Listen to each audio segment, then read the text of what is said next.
In a world where cute meets creepy, Cult of the Lamb invites you to build the most cuddliest cult you have ever seen. Complete with sacrificial rituals, demonic powers, and an alarming amount of poop cleanup.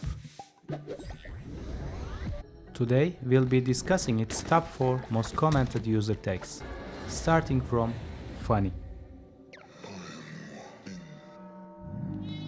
Ever wondered what happens when you combine adorable woodland creatures with eldritch horror and ritualistic sacrifice? Cult of the Lamb's dark humor emerges from this jarring juxtaposition. The game revels in making players laugh through increasingly absurd scenarios involving cult management and religious satire. Players consistently highlight how the cute art style makes the dark elements even more amusing, creating an experience reminiscent of Happy Tree Friends. Followers cheerfully participate in sacrificial rituals, cannibalistic feasts, and other disturbing activities while maintaining their adorable demeanor. The contrast between the wholesome aesthetic and horrifying activities creates a unique comedic tension that resonates strongly with players. However, some note that this dark humor might not appeal to everyone, particularly those uncomfortable with religious satire or cult-themed comedy. The game never takes itself too seriously, maintaining a tongue-in-cheek approach to its sinister themes. How much poop is too much poop? According to many players, Cult of the Lamb might be pushing that boundary. The game's fascination with scatological humor emerges as a surprisingly prominent element of its comedy.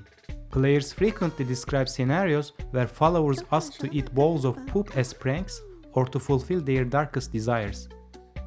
The management aspect involves constantly cleaning up after followers who seem determined to make messes everywhere, even when proper facilities are provided. While some players find these elements hilarious and fitting the game's humorous tone, others express fatigue at the frequency of poop-related quests. Several reviews specifically note that this aspect of the humor becomes repetitive and loses its impact over time. The implementation of outhouses and cleaning mechanics turns the cult leader into what some describe as an overqualified janitor, adding an unexpected layer of comedy to the management simulation. How do you make a cult simulator charming? Cult of the Lamb accomplishes this through endearing character interactions and delightfully weird dialogue. The game's humor shines through its memorable character encounters and follower interactions. The game features distinctive voice acting that players compare to Animal Crossing's gibberish speech, but with its own unique and often amusing twist. Followers make quirky requests, ranging from marriage proposals to asking permission for pranking other members, creating unpredictable and entertaining situations. The relationship dynamics between cult members add another layer of comedy, with scenarios involving jealousy, friendship, and rivalry playing out in unexpectedly funny ways. Reviews consistently praise how these interactions maintain their entertainment value throughout the game.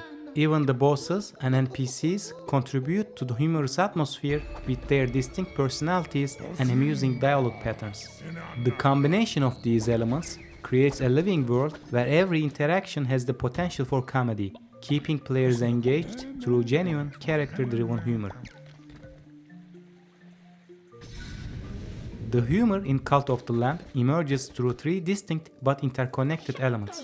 Dark, satirical themes that play with the contrast between cute aesthetics and cult activities, comedic-based management that highlights the absurdity of caring for incompetent followers, and quirky character interactions that bring personality to the game world.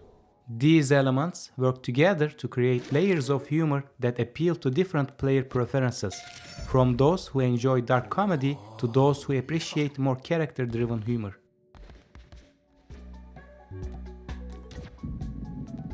Base building in Cult of the Lamb masterfully blends resource management with cult development. The system starts simple but expands organically. Players construct essential buildings like shelters, farms, and outhouses while gradually unlocking automation features.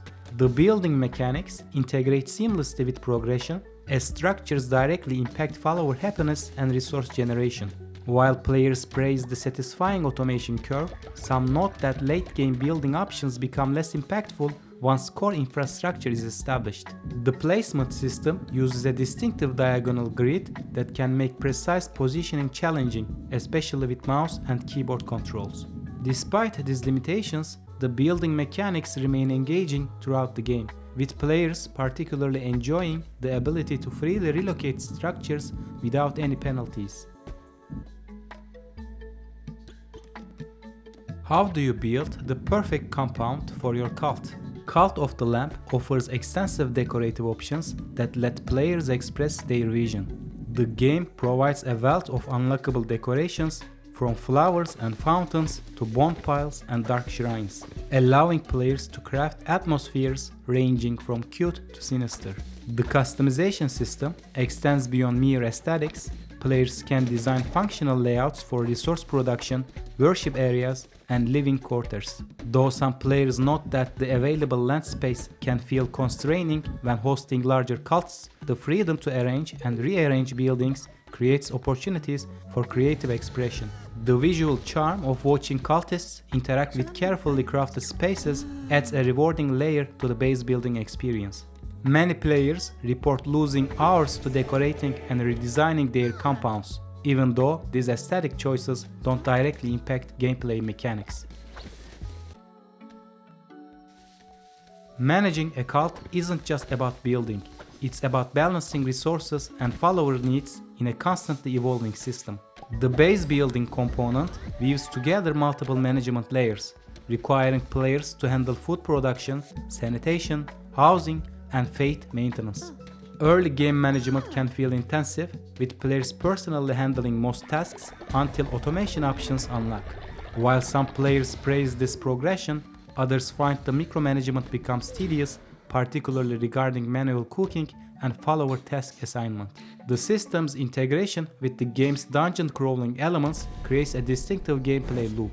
Resources gathered from crusades fuel base expansion, while base improvements strengthen future expeditions. However, several players note that once key structures are established, the management depth plateaus and becomes more routine than challenging. The core building mechanics of Cult of the Lamp provide the foundation that enables creative customization, while management systems give purpose and challenge to players' constructions. Though each aspect receives different levels of praise, they combine to create a gameplay loop that most players find engaging, particularly in the early to mid-game phases.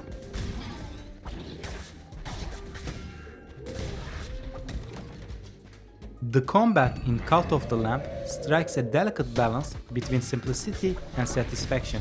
The core mechanics revolve around a straightforward system of melee attacks, dodge rolls, and curse abilities that provide responsive and fluid gameplay.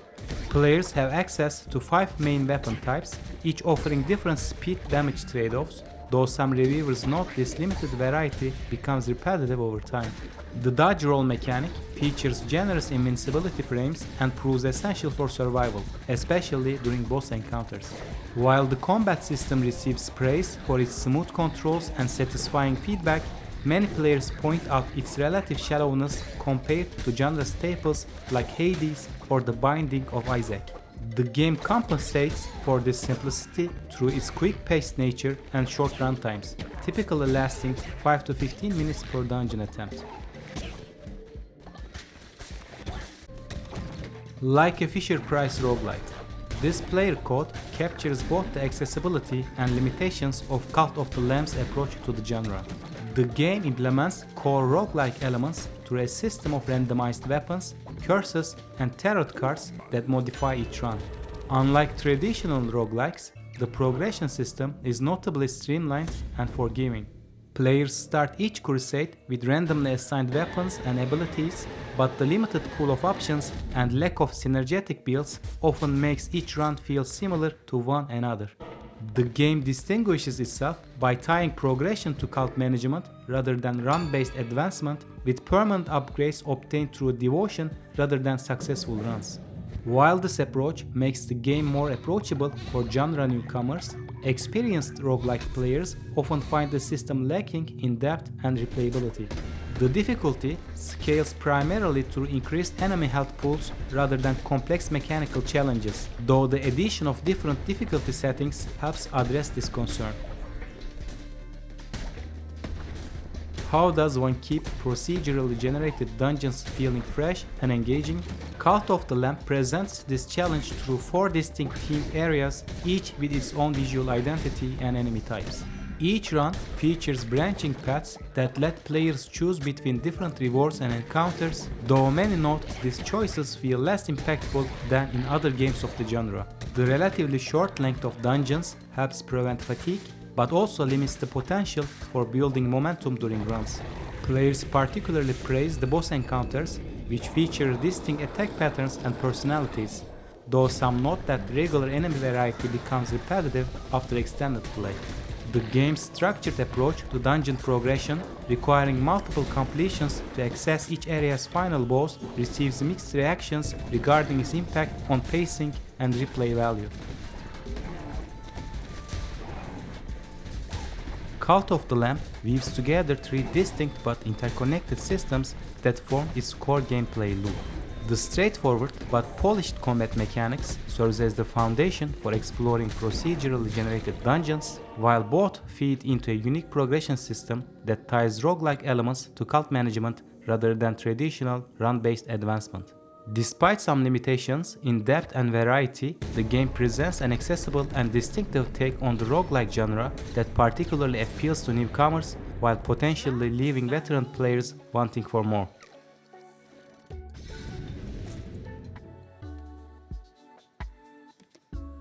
The most captivating aspect of Cult of the Lamb's colony simulation is how it puts players in charge of an ever-growing flock of quirky cultists who need constant care and attention. Players must feed their followers, clean up after them, provide shelter, and maintain their faith through various interactions and rituals. While the followers can be charming and endearing, they often behave like helpless children who can't take care of basic needs without player intervention. The game offers various ways to interact with followers, including sermons, rituals, blessings, and even marriage, though many players note that the management becomes increasingly tedious as the cult grows larger. The automation options unlock gradually but never fully remove the need for hands-on management, creating a consistent stream of maintenance tasks that can feel either engaging or burdensome depending on player preferences. The doctrine system forms the backbone of how players shape their cult's identity and gameplay style. Players face meaningful choices between different doctrines and rituals that affect how their followers behave and what benefits they provide. These decisions range from allowing cannibalism versus vegetarianism to choosing between resurrection or funeral rites. While the system offers apparent depth, some players note that certain choices clearly outperform others, reducing meaningful strategic variety. The progression through unlockable buildings, rituals, and upgrades provides a steady sense of growth, though multiple reviews indicate that players often max out these systems before completing the main story, leaving the late game feeling less engaging. At its core, Cult of the Lamb's economy revolves around balancing multiple resources and needs. Players must manage food supplies, building materials, devotion points, and various other resources while keeping their followers' faith and happiness in check. The early game presents interesting challenges in resource scarcity, but many players report that the economy becomes trivially easy once certain upgrades are unlocked. The game's resource gathering systems start highly manual, with players personally handling most tasks before gradually unlocking automation options. While this progression feels satisfying initially, several reviews note that even with automation, resource management never fully evolves beyond its basic systems, leaving some players wanting more depth in the late game. The colony simulation aspects of Cult of the Lamb revolve around a 3-part ecosystem.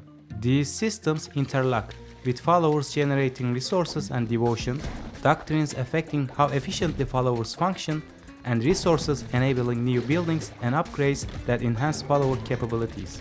While each system starts with engaging depth, players consistently report that all 3 aspects become simpler and less challenging as the game progresses, often reaching their full potential before the main story concludes.